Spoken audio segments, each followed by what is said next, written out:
My name is Richardson, and I happen to have been born in Britain. All peoples have their peculiarities and their enthusiasms. We are no exception.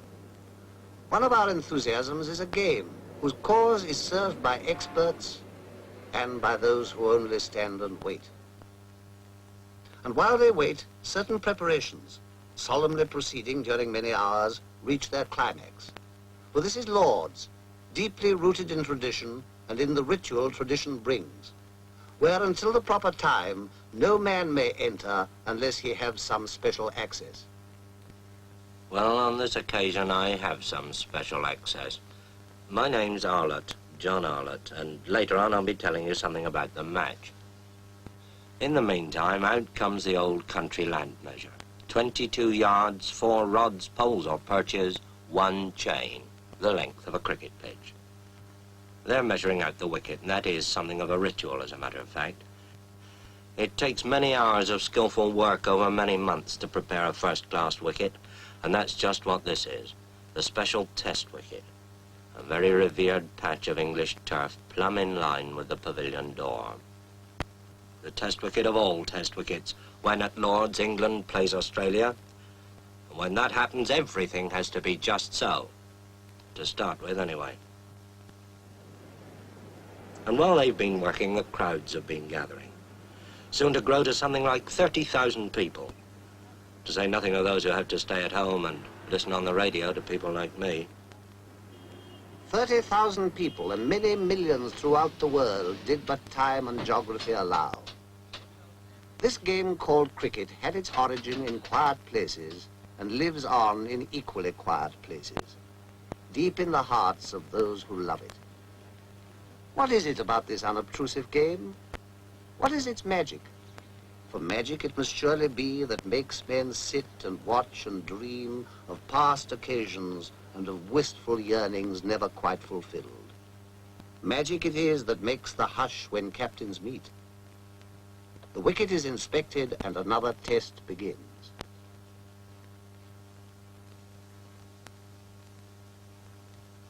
Don Bradman wins the toss for Australia, and Australia are going to bat. They're going to get first use of this good wicket. And here's the England side coming into the field. Yardley leading them, and here's Tom Dollery, Jim Laker, Dennis Compton, and Douglas Wright of Kent at the end. And then, out of the pavilion gate, come Australia's opening pair, Barnes and Morris, Morris in the cap. And Alec Bedser of Surrey begins the bowling from the nursery end. Fast medium right arm comes in, bowls to Barnes outside the off stump, and it bounces off Evans' pads. Bedser again. Bowls again to Barnes, and again beats him outside the off stump. And the first over's a quiet one, a maiden. And Alec Coxon of Yorkshire bowls the second over from the pavilion end. Elbows well out, comes in, bowls to Morris. Morris forces him away on the onside, and the Australian innings is underway. The first run's up on the board. And so another historic test is underway, watched by the press of half the world, watched too by appraising eyes in the pavilion, eyes that have seen many a cricketer come and go. For here in the long room at Lord's, criticism is restrained, praise is brief, and only sunny days and history are long. Here are pictures that have captured in eternal attitudes the beginnings of the game, showing the essence of this thing called cricket, all thought and spirit concentrated on a square of green, a subtle battle between a slice of willow and a round of leather. Days of 2 stump wickets, when bats were curved and the scorer kept the tally with notches on a stick. Paintings of village greens in days when cockfighting was rife. Pictures of the high noon of Victorian peace, when cricket had become part of English education. And Lord's itself in 1837, then and today, the acknowledged home of cricket.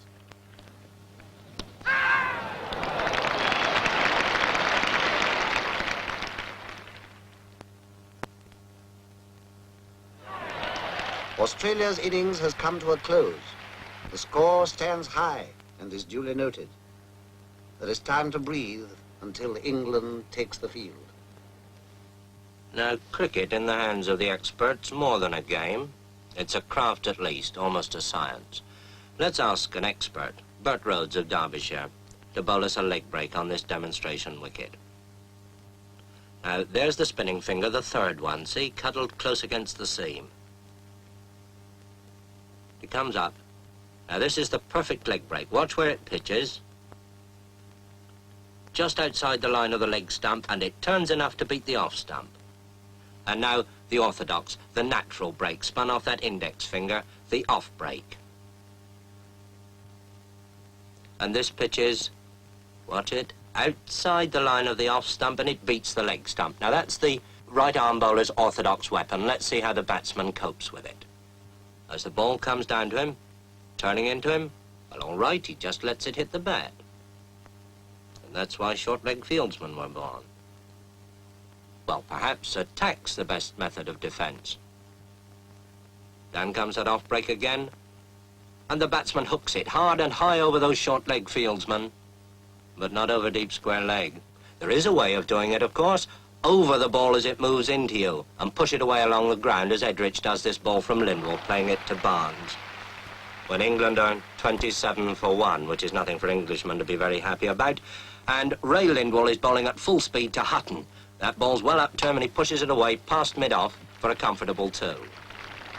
Bradman moves round those hungry Australian slip fieldsmen, and Lindwall, in one of the finest spells of fast bowling seen in England since Larwood, bowls again, this time to Edrich, and Edrich pushes him away out into the covers, quite safely.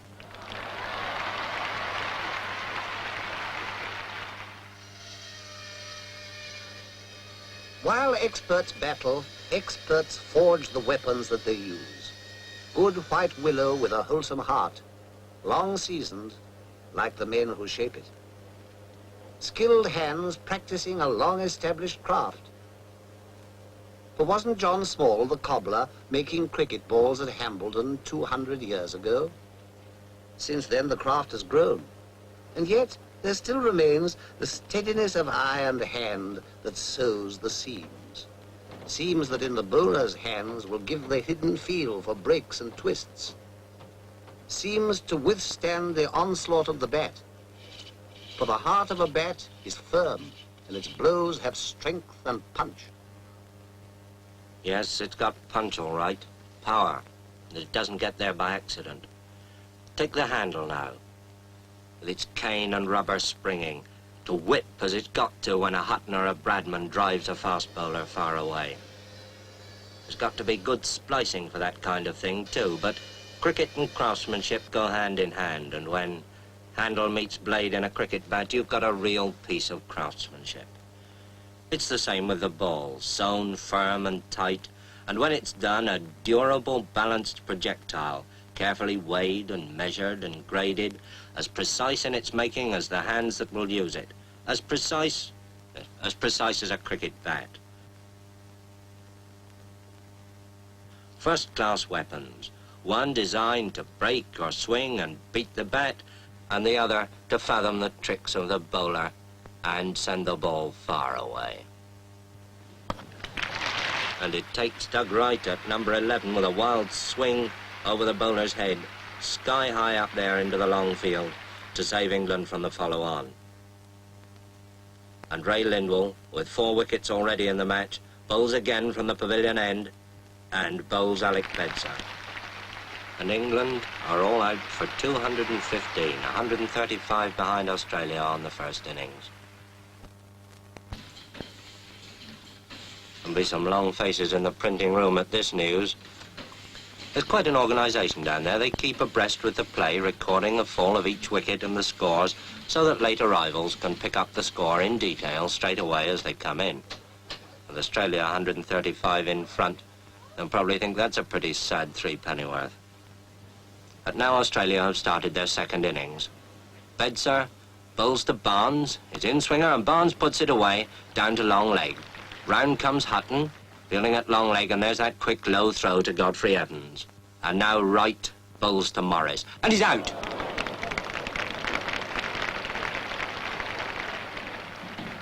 When a wicket falls or a hit is made, those behind the scenes spring into action.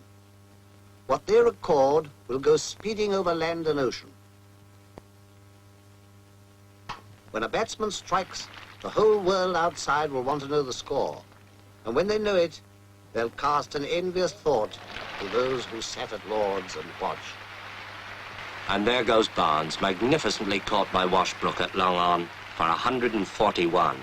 And Australia are now 431 in front. And now here comes Lindsay Hassett, the vice-captain, to face up to Norman Yardley. I suppose waiting for the earlier batsman. He's had his pads on for best part of 4 hours. Well, he needn't keep them on any longer.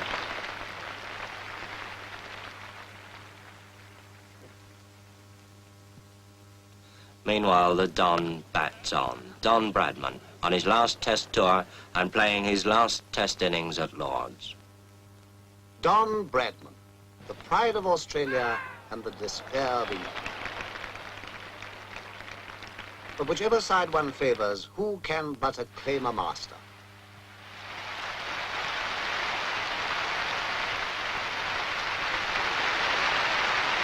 Bradman, whose name now joins the golden pageant. And it is a golden pageant. Let's look at just a few of them. Silver Billy Beldam of Hambledon, who in the 1780s became the first great batsman. William Lillywhite, the nonpareil, the man who changed bowling from underarm to round arm. William Clark, the one-eyed Nottingham bricklayer, who with his All England 11 spread the gospel of cricket all through the country. The Lion of Kent, Alfred Minn, the great fast bowler of the 1840s and 50s.